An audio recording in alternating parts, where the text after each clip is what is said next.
Elementary is one of Mishawaka's elementary schools. It is a suburban school that is in walking distance of many subdivisions and neighborhoods. It is right off of 12th Street next to the local fire station. There are about 362 students that attend this school, ranging from K through 6th grade. The class sizes are small, and the teachers all seem to connect and hold a strong bond. Holmes Elementary holds their students to high standards and teach their students to have Roadrunner pride. My first placement was in 4th grade. Right away, I knew that I was going to be faced with the new teacher challenge. The students at first tried to push the limits and see what they could get away with and what they couldn't.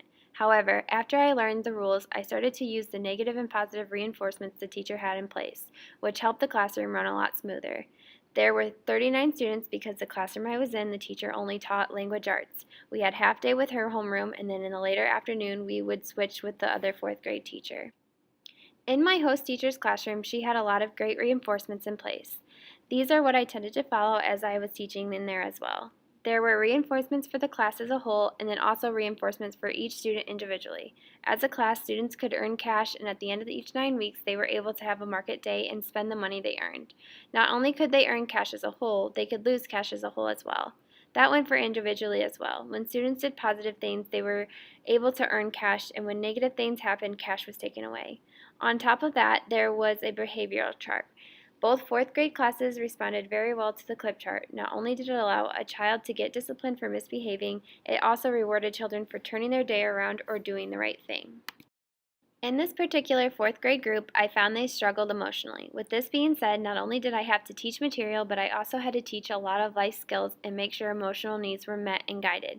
I really learned that to move on with school material, you have to reach the children's other needs as well. When I look back on my 4th grade lessons and the materials I chose for the children to use to complete such tasks, I am very proud of myself. I put in a lot of time and effort so that the students could have fluent lessons, and one could tell by the lessons the students completed. I did my cumulative project on onomatopoeias, and the students loved the lessons we did. My lessons were a lot of hands-on activities mixed with some art and creativity. At the end, not only did the students know what onomatopoeias are, they were also able to teach each other about them as well. They were able to recognize them in writing and excel when onomatopoeias popped up on state tests. A couple other highlights of my time in 4th grade would be my lessons on parts of speech and persuasion. For parts of speech, I had the students doing a lot of moving around in the room with various materials. We did Mad Libs, which were a huge hit, and the students loved sharing them with one another. The students also loved writing, which made that easy to create lesson plans that went along with persuasion. One of the activities was to convince someone why they should buy a pet monster. The creativity was awesome and the engagement was even better. This was also an assignment that the students were just dying to share with one another. Not only did I get to do student teaching in 4th grade and 2nd grade this semester, through all the chaos I was able to visit a third world country. In this country, I helped build a home for a family in need. The family consisted of a 70-year-old grandma and grandpa and 7 grandchildren who they took in. The home ended up beautiful, and it took a lot of time and persistence, but we got it done in 3 days. It was such a learning experience for me, and it was a chance for professional development. I interacted with the children of the area and learned a lot about how they lived, their education, and leisure activities. As a teacher, I was very curious about their education down in the Dominican Republic. The children and families filled me in. In the Dominican, children are not forced to go to school. It is more of a privilege. Parents do not have to send their kids, and a lot of time the children stay home to help with things around the house or play outside with their neighborhood friends. To go to school, the children have to have uniforms, which is also a factor as to why the children do not attend because their families do not have the finances. When I left the country, I knew I felt differently about education, and I knew I wanted to make sure that any future student of mine knows how important education is and how it isn't available to everyone. My second placement was in 2nd grade, which was on the other side of the building than 4th grade. I quickly learned that in 2nd grade, they gave me challenges with their procedures. For 8 weeks I was with them, we had to practice over and over again certain procedures. After reminders, however, the students seemed to quickly recover. I learned that routine is very important for these young children. They were thrown off if things were changed or out of place. For reinforcement in 2nd grade, I also used the reinforcement that my host teacher had in place.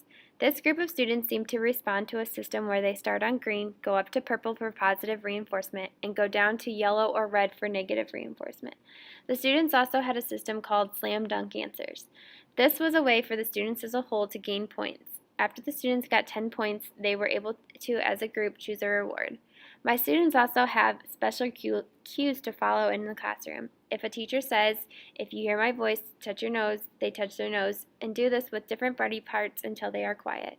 Students also respond to macaroni and cheese, and all the students say back, "Everybody freeze."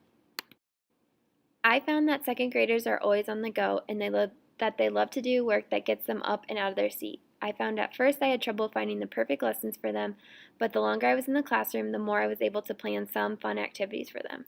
Science isn't something they always get to do, so when I was in the classroom, I made sure to do more science. In small groups, we were able to do a small experiment on penguins and the layers that they have on their bodies to keep them warm. The children wore a glove on their hand that was made of baggies and Cresco. The students put both hands in ice cold water, one hand with the bag and one without the bag, and they were able to see how it feels to have layers and not have layers. The students loved it. I have found that I enjoy teaching. Whether it was in fourth grade or second grade, I always woke up grateful that I got another day in the classroom. These 16 weeks included more snow days than I ever had as a kid, lots of delays, breaks, etc. But as a teacher, I learned that nothing is ever set in stone and that adjustments will happen. We had many Wednesday mornings for professional development where I learned all about reading curriculums, testing tips, vertical alignments for standards, and STEM activities. The teachers seemed to love collaboration, which made it a real student-based school. Although my student teaching is coming to an end, I am so excited for my future. I know that no matter what school I end up with or what grade, I'm going to succeed and the children are going to succeed with me. I cannot wait.